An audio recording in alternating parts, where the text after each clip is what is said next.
Hari ni kita pergi ke Taman Tasik Ekstrim Cincin Jasin. Nampak Ini dia banyak dia punya tempat menginap. Kalau siapa nak menginap boleh dapatkan di Perbadanan Ketua Menteri Melaka boleh. Order ni tempat-tempat boleh beriadah. Ada ATV kalau kena lempah lah dan banyak lagi lah aktiviti boleh dilakukan. Ni dia punya tempat bilik-bilik untuk menginap lah. Dia punya tempat kawasan yang luas lah.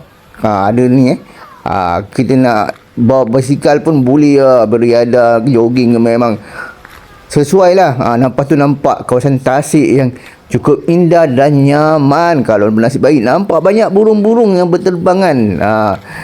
Tapi rasanya tak boleh memancing di sini dan mandi lagilah tak boleh kan. Tapi iyalah ada satu tempat yang menarik di Jasin.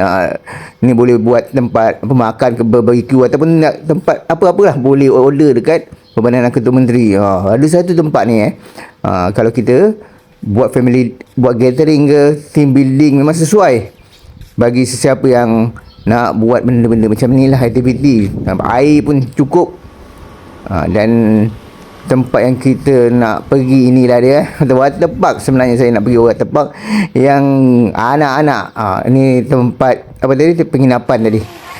Waterpark dia tak adalah besar sangat tapi sesuai lah untuk anak-anak. Nampak ada kolam yang besar. Jarang waterpark ada kolam yang untuk orang dewasa kan. Memang seronok lah untuk anak-anak. Berapa awak pun boleh lah kejap-kejap berendam. Okey, last masuk tandas dan selesa juga tandasnya dan bolehlah kita balik lah.